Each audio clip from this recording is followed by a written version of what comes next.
Aleluia. Tá? Amém. Então, muito boa noite. Todos bem-vindos em nome de Jesus. Quem nos escuta online, seja bem-vindo ao nosso estudo bíblico. Que eu quero falar hoje é de eu chamo uma unção. Não é que a Bíblia diga claramente que é uma unção, mas eu chamo uma unção, que é a unção de Issacar. Que eu acredito que é uma unção que os membros da igreja, nós crentes, membros do corpo de Cristo, devemos ter em nossas vidas.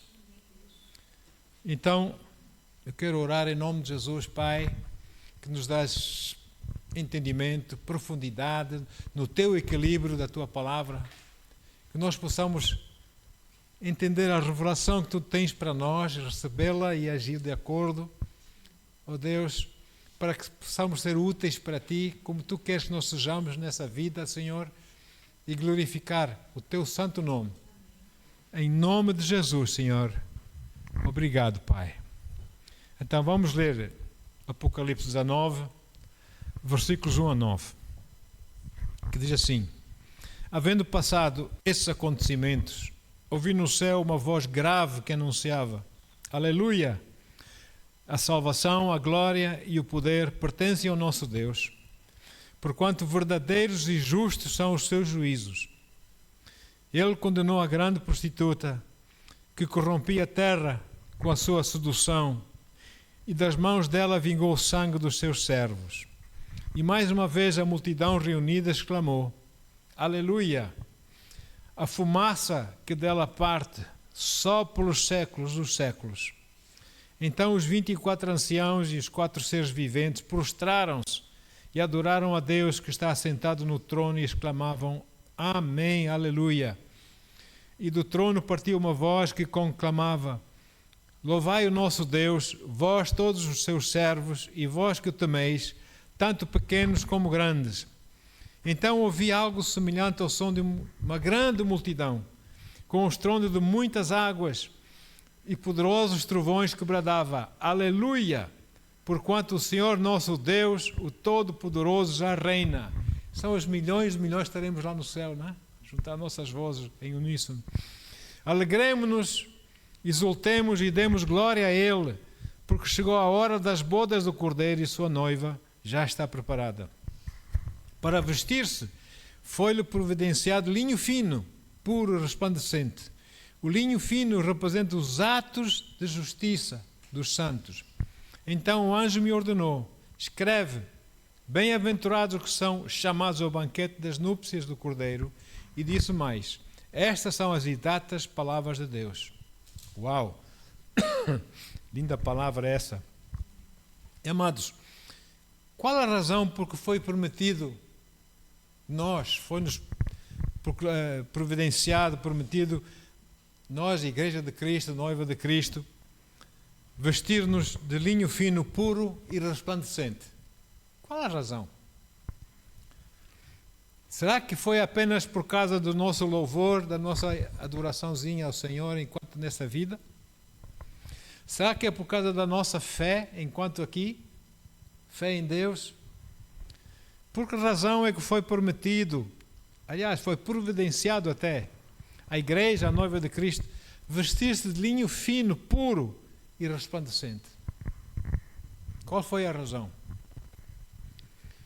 Agora, repare que a Bíblia aqui diz que o linho fino, puro e resplandecente são as obras justas dos justos.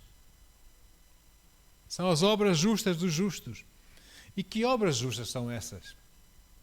Apenas amém, glória a Deus, amém. Eu te louvo, Senhor, eu te adoro, Senhor, Pai, em nome de Jesus, amém. Será que é isso apenas? Será que apenas nós vimos uma vez ou duas, ou alguns casos, 3 vezes por semana à igreja, aos cultos, às reuniões? Sabe, por nós darmos os nossos dízimos, nossas ofertas, que nós vamos merecer vestir-nos de linho fino, puro e resplandecente? Amados, nós estamos a viver os últimos dias.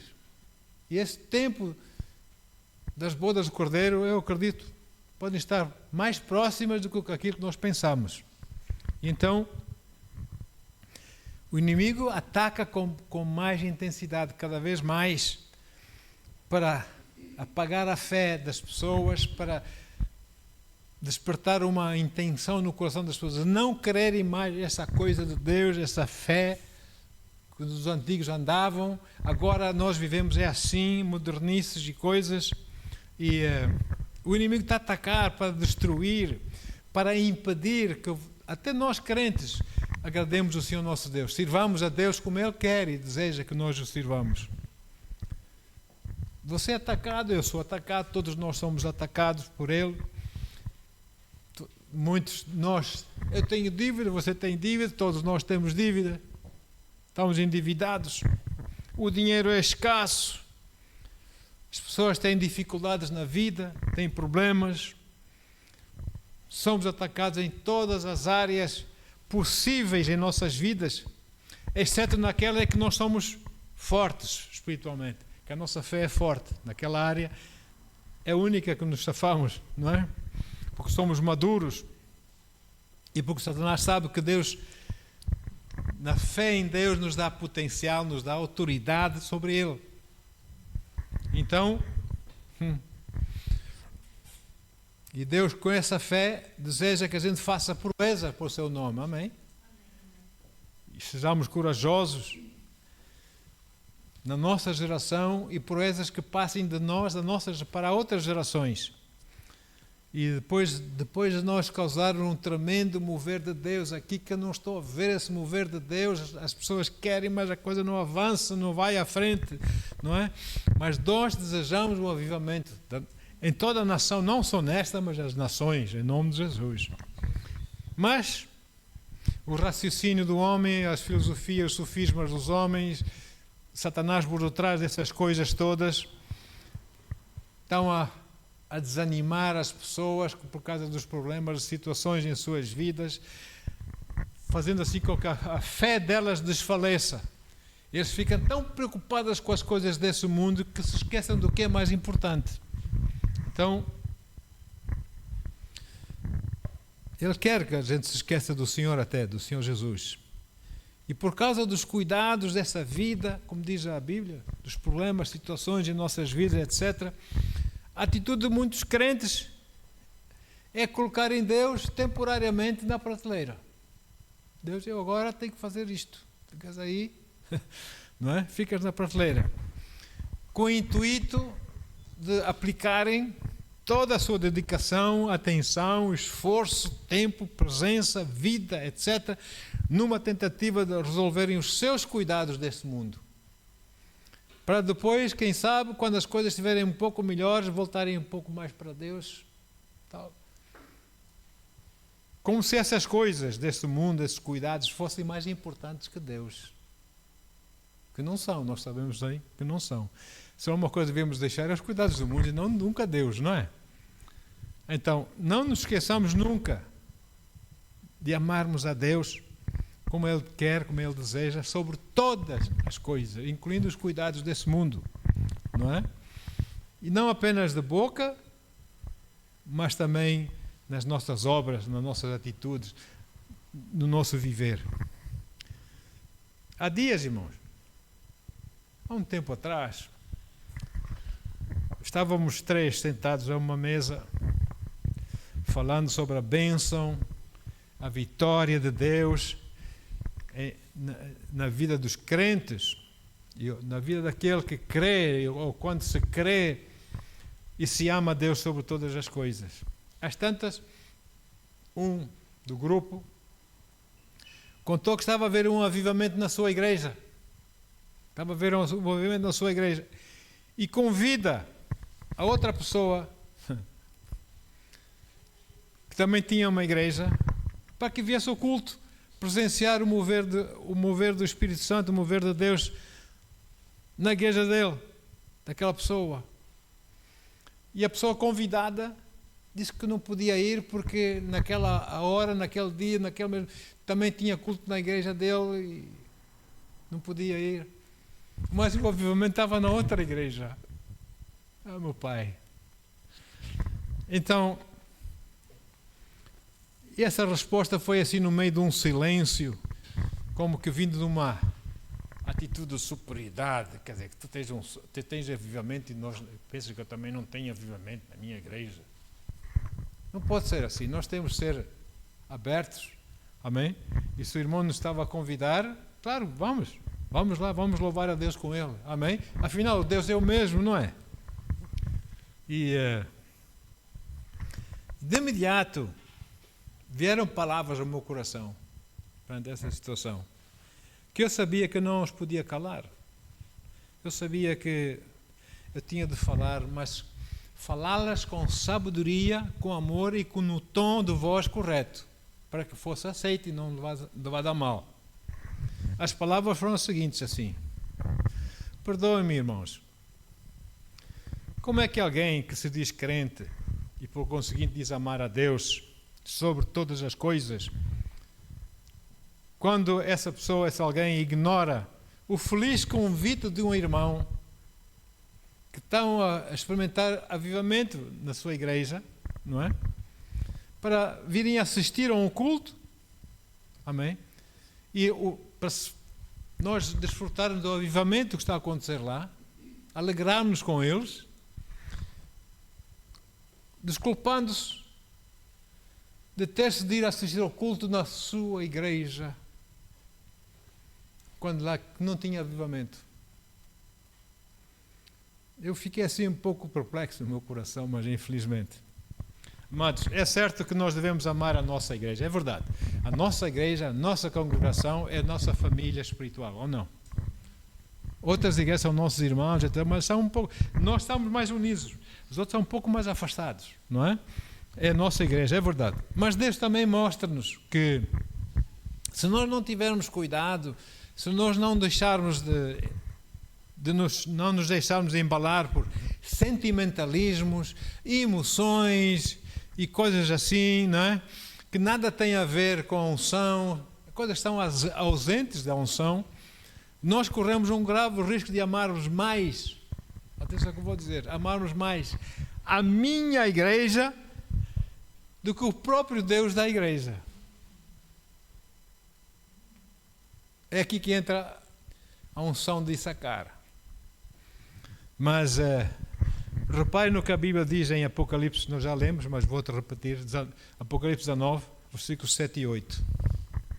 Diz assim: alegremo-nos, exultemos e demos glória a Ele, porque chegou a hora das bodas do Cordeiro e a sua noiva já está preparada. Para vestir-se foi providenciado linho fino, puro e resplandecente. O linho fino representa os atos de justiça dos santos. Ou seja, nós não recebemos, não nos foi providenciado linho fino, puro e resplandecente apenas por os nossos amém, aleluia, glória a Deus, não é? Nos cultos, mas sim por causa das nossas obras justas, obras retas, obediência a Deus, amém? Para o avanço do seu reino nessa vida, mostrando o amor de Deus ao nosso próximo, em nome de Jesus. E a igreja faz muito pouco disso, infelizmente, muito pouco. Em Tiago 2, versículos 13 a 21, diz assim, Tiago 2, 13 a 21, é muito forte. Pois será exercido um juízo, olha aí, será exercido um juízo sem misericórdia sobre quem também não usou de compaixão. Ai, ai, ai. A graça triunfa sobre o juízo. Sabe, a graça, graças a Deus pela graça de Deus, não é? Então, de que adianta, meus caros irmãos, versículo 14, alguém proclamar a sua fé se não tem obras? Nós vimos tanto disso, principalmente em países como este, não é? Tanto disso. Acaso essa fé pode salvá-lo? A correr atrás de outras coisas, de outros nomes? Se um irmão ou uma irmã estiverem necessitados de roupa e passando privação do alimento de cada dia, e qualquer dentre vós lhes disser, ide em paz, aquecei-vos e comei até satisfazer-vos. mas não dá nada, é só de boca. Porém, sem lhe dar alguma ajuda concreta, de que adianta isso? Se eu sou simpático de boca? Desse mesmo modo, em relação à fé, por si só, se não for acompanhada de obras, está morta. Então, as nossas obras de justiça, as nossas obras justas aqui na terra têm que ser feitas na fé, pela fé. Amém? Porque senão essa fé está morta. Entretanto, alguém poderá afirmar: tu tens fé, eu tenho as obras. Mostra-me a tua fé sem as obras, que não tenho que mostrar, e eu te mostrarei a minha fé mediante as obras que eu realizo. Crês tu na existência de um só Deus? Fazes bem. Até os demónios creem e tremem. Mas muitos crentes não tremem. E dizem que têm fé. Queres, pois, assegurar-te, ó homem insensato, de que a fé sem obras é de facto inútil? Ora, não foi Abraão, nosso pai na fé, justificado por obras, quando ofereceu o seu próprio filho Isaque sobre o altar? É isso, obediência ao Senhor, que nós devemos fazer para conhecer o nosso Deus. E a palavra de Deus mostra-nos o prejuízo que existe no desequilíbrio que pode acontecer e ocorrer em nossas vidas de crente no Senhor Jesus. Versículo 13 lá de Tiago, que nós acabamos de ler, diz assim, versículo 13: pois será exercido um juízo sem misericórdia sobre quem também não usou de compaixão. Olha aí. Então, vocês que estão aqui, podem, se quiserem, podem dizer comigo: eu vou usar de misericórdia para com o meu próximo, porque a misericórdia triunfa sobre o juízo. Para que nós estamos a discutir uma coisa? Só para dizer que eu tenho razão? Será que vale a pena? Note que a Bíblia aqui mostra-nos misericórdia, ou não? E também mostra em Tiago 2,20, diz assim, Tiago 2,20 diz: queres, pois, assegurar-te, ó homem insensato, de que a fé sem obras é de facto inútil? Não vale a pena termos fé sem obras. Estamos a perder tempo. Estamos a enganar-nos a nós próprios. E a palavra de Deus, queridos, a palavra de Deus não se contradiz. Por isso também lemos lá em Apocalipse 19:8. 19:8.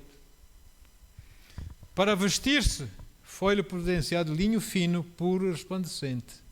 O linho fino representa os atos de justiça, as obras dos santos, as obras pela fé, porque a fé sem obras é inútil. Agora uma pergunta: vocês acreditam que as obras que nós praticamos agora para o Senhor é o suficiente para que não seja providenciado as vestes de linho fino e gloriosos do céu? Será que as obras que nós estamos a fazer agora é o suficiente para merecermos isso? Para merecermos aquelas roupas talares e resplandecentes? A fim de podermos cear com o Cordeiro? Nas bodas do Cordeiro, eu não vejo a igreja fazer isso. Nós devíamos mexer-nos muito mais. As pessoas zangam-se qualquer coisinha. Os nervos das pessoas hoje em dia estão na flor da pele, não se pode dizer nada, ficam logo ofendidos, não sei quem, tomam ofensa, como nós dizemos em português, amarram o burro, não é? E o burro fica amarrado e não nos amarra mais. E Satanás esfrega as mãos do contente, porque ele fez tudo para que as pessoas se sintam de vítimas, se sintam vitimadas. Não é justo o que me estão a fazer, não é? Então, ai, coitadinho de mim, eu tenho razão por estar triste assim? Eu tenho razão. Tadinho de mim. Os outros me fizeram isso. Os outros só me querem mal. Será que os outros não estão a ver o que me estão a fazer? Nós temos sempre que ficar por cima. Temos sempre que ter razão nas situações. Mas lembremos-nos que aquilo que a Bíblia diz, que nós lemos, que a misericórdia triunfa sobre o juízo. Então, em vez de julgar as situações, vamos ter misericórdia, ou não? Amém? Vamos mostrar a Deus. Eu gosto muito do que diz Oséias capítulo 6, versículo 6.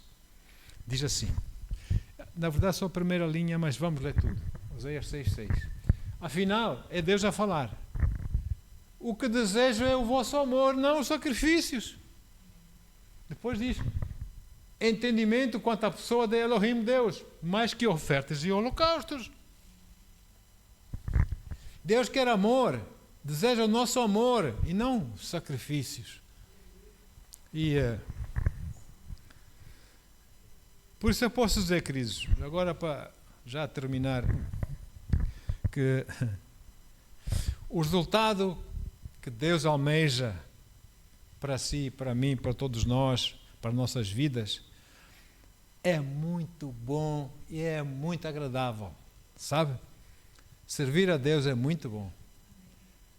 Eu digo uma coisa, quando nós damos a alguém, fazemos uma obra boa para alguém, logo após fazermos a obra boa, nos sentimos tão bem, não é? É assim, então quanto mais para Deus. É por isso que eu agora vou ler aqui sobre Issacar, a tribo de Issacar. E nesses últimos dias, nós crentes, nós que dizemos somos parte da Igreja de Cristo na Terra, devemos saber, atenção, devemos saber com exatidão, o que Deus quer e o que Deus espera de nós. Não podemos andar constantemente lá no vale, não é? Das decisões, porque nós estamos indecisos.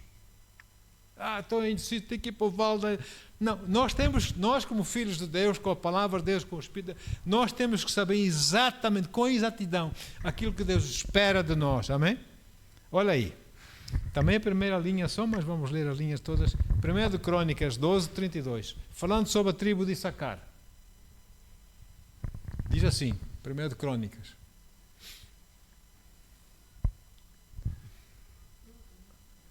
Doze, 32. Isso.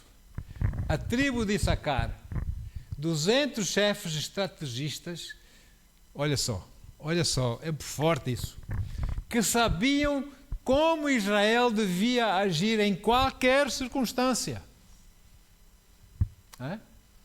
Comandavam todos os seus parentes. Eles sabiam como o povo de Deus, como Israel, deveria agir. É lindo isso, em qualquer circunstância. E nós crentes muitas vezes não sabemos como agir. Em circunstâncias não tem nada que saber. Eu chamo isso a unção de Issacar. Porque eles buscaram a sabedoria de Deus, não é? Não podemos constantemente estar a viver no vale da decisão. Eu estou indeciso, tenho que tomar uma decisão, tenho que ir lá para o vale da decisão.